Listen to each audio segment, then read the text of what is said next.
Hello friends, तो एक और न्यू वीडियो आ चुकी है मेरी।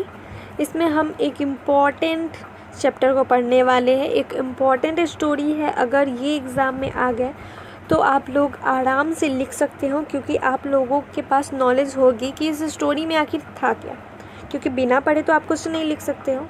तो चलिए बिना टाइम बर्बाद किए हम स्टोरी पढ़ते हैं। तो सबसे पहले मैं क्वेश्चन पढ़ती हूँ। क्वेश्चन है हमारा, संवदिया शीर्षक कहानी की विषय वस्तु की विवेचना कीजिए। संवदिया शीर्षक कहानी में निहित भावों पर प्रकाश डालिए। ओके, तो संवदिया शीर्षक कहानी की विषय वस्तु की विवेचना कीजिए और अथवा में संवदिया शीर्षक कहानी में निहित भावों पर प्रकाश डालिए।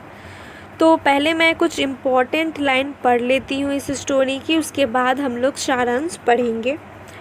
ठीक है, तो चलिए स्टार्ट करते हैं। फणीश्वर नाथ रेणु लिखित संवदिया। ओके, तो अब हमें इतना पता चल चुका है कि संवदिया जो है स्टोरी वो फणीश्वर नाथ रेणु ने लिखी है।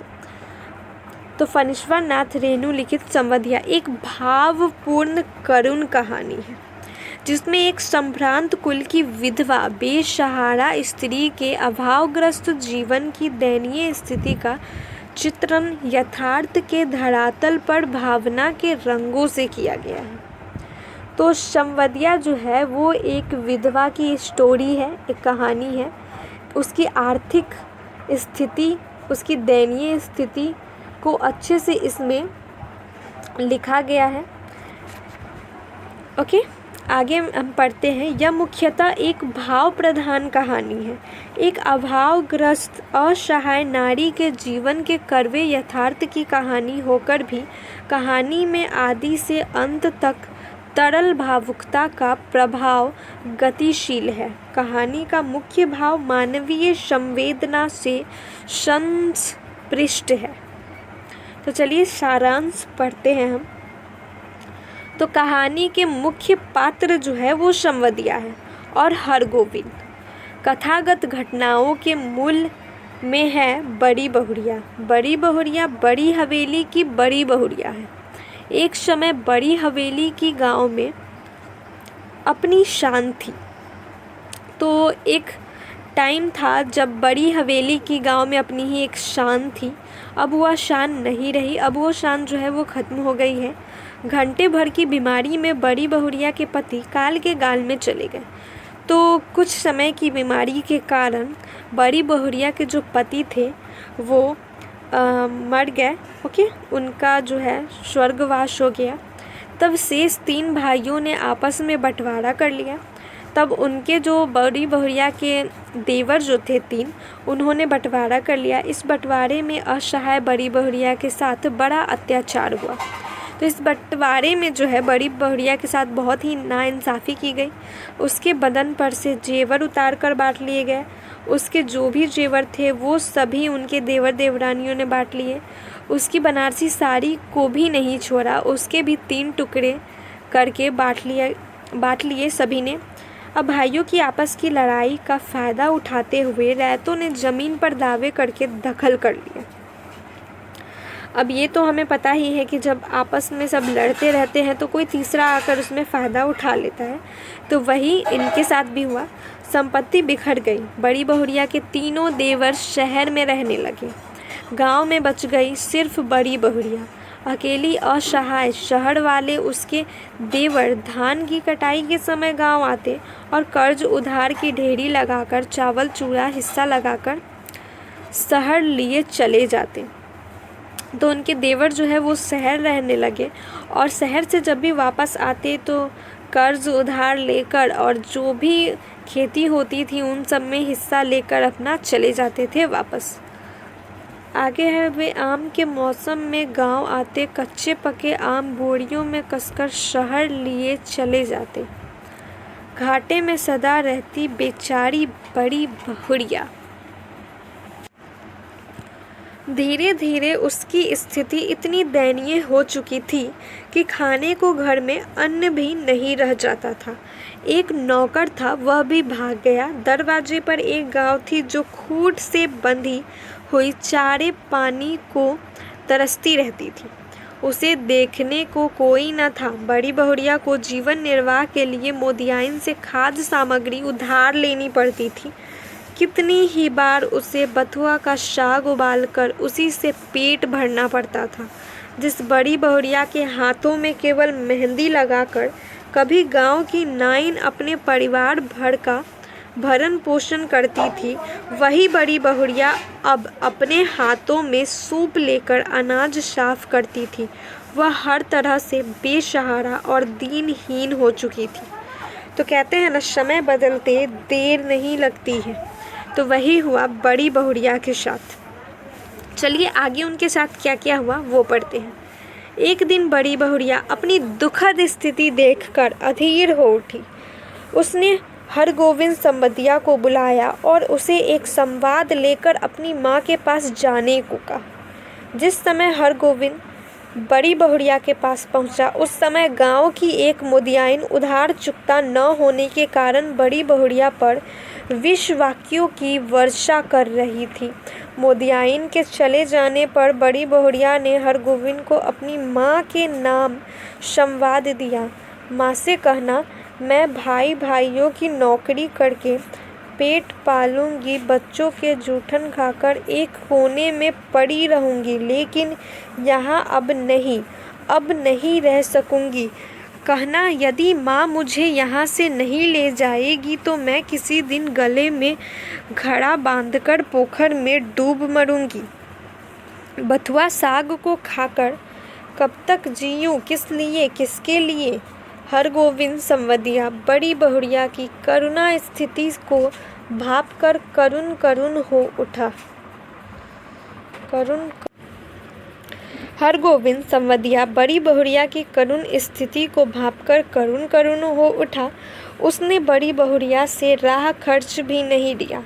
उसी दिन 10 बजे की गाड़ी से वह बड़ी बहुरिया के मायके के लिए चल पड़ा। जब थाना विवपुर स्टेशन पर गाड़ी से उतरकर बड़ी बहुरिया के मायके के घर पहुंचने के लिए उसने पगडंडी का रास्ता पकड़ा तो उसके पांवों में गति नहीं रह गई। उसका मन भारी होने लगा।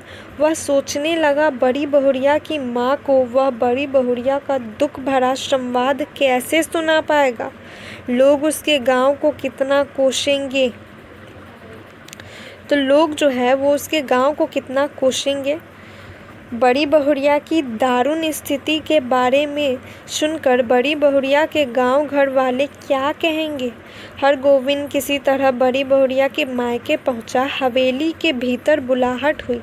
बड़ी बहुरिया की माँ ने जब पूछा कि कोई संवाद भी है तो हरगोविंद सकते में पड़ गए। वह झूठ बोल गया कि कोई संवाद नहीं है। वह तो सिरसिया गांव आया था, वहीं से इन लोगों के दर्शन करने आ गया। कुशल क्षेम पूछे जाने पर उसने बड़ी बहुरिया के अच्छी स्थिति में होने की बात कही। उसने बड़ी बहुरिया को गांव की लक्ष्मी बताया। हरगोविंद के सामने जब जलपान की थाली आई तो उसे भूखी प्यासी बड़ी बहुरिया की याद आ गई। रात में जब भोजन के विविध खाद्य पदार्थों से भरी थाल हरगोविंद के सामने पड़ी तो उस समय भी उसकी आंखों के सामने बथुआ का साग उबालकर खा रही बड़ी बहुरिया का चित्र नाचने लगा। उसका जी भारी हो गया। उससे खाया न गया। वह रात भर स्वयं को कोसता रहा कि उसने बड़ी बहुरिया की माँ को उसका संवाद अक्षरशः क्यों न सुना दिया। अगले दिन बड़ी बहुरिया का संवाद उसकी माता जी को वह निश्चय ही सुना देगा। उसने निश्चय किया, किंतु अगले दिन भी वह चूक गया। बड़ी बहुरिया का संवाद उससे कहा न गया। उसने घर लौटने की इच्छा प्रकट की। बड़ी बहुरिया की माँ ने उसे एकाध दिन रहने को कहा, पर वह रहने को तैयार नहीं हुआ। उसने बड़ी बहुरिया की माँ को दिलासा दी कि वह दशहरे में बड़ी बहुरिया के साथ फिर आएगा। बड़ी बहुरिया की माँ ने बेटी के लिए सौगात के रूप में बासमती धान का थोड़ा सा चूड़ा दिया। राह खर्च के बारे में पूछे जाने पर उसने कहा कि उसे किसी बात की कमी नहीं है। लौटने के क्रम में स्टेशन पर पहुंचकर हरगोविंद थोड़ा चिंतित हुआ। उसके पास रेलगाड़ी के टिकट के लिए पूरे पैसे न थे। अपनी जेब के पैसे से वह केवल कटिहार तक जा सकता था। कटिहार स्टेशन पर उतरकर उसने 20 कोस की दूरी पैदल ही चलकर तय करने का निश्चय किया। वह पैदल ही चलने लगा। 10 कोस की दूरी उसने लगातार चलते हुए तय की। भूख लगी तो बासमती धान के चूड़ा की सुगंध नाक में समाने लगी। ओके, किंतु वह तो सौगात थी बड़ी बहुरिया के लिए। उसने पेट भर पानी पी लिया और फिर चलने लगा। उसके पैर लड़खड़ाते रहे पर चलता रहा। 18 कोस की दूरी तय कर लेने पर उसे अपने गांव जलालगढ़ के स्टेशन का सिग्नल दिखाई पड़ने लगा। उसके दृष्टिपथ में बड़ी बहुरिया की डबडबाई आंखें पखड़ी हुई थी।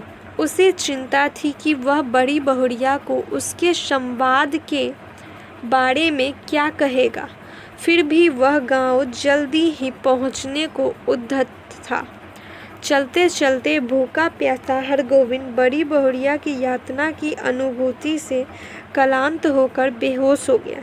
जब उसे होश आया तो उसने पाया कि बड़ी बहुरिया उसे घूट घूट कर दूध पिला रही है। होश आते ही उसने बड़ी बहुरिया के पैर पकड़ लिए और क्षमा याचना करने लगा।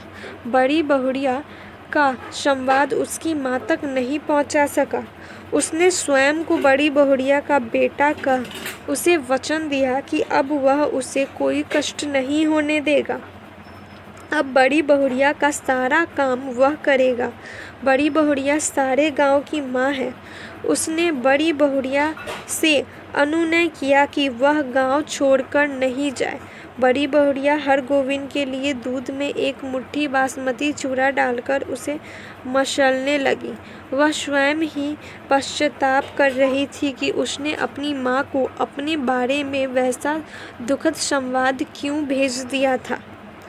तो यह थी संवदिया कहानी, ओके, जिसमें बड़ी बहुरिया की आर्थिक स्थिति, उनकी परिस्थिति का वर्णन किया गया है।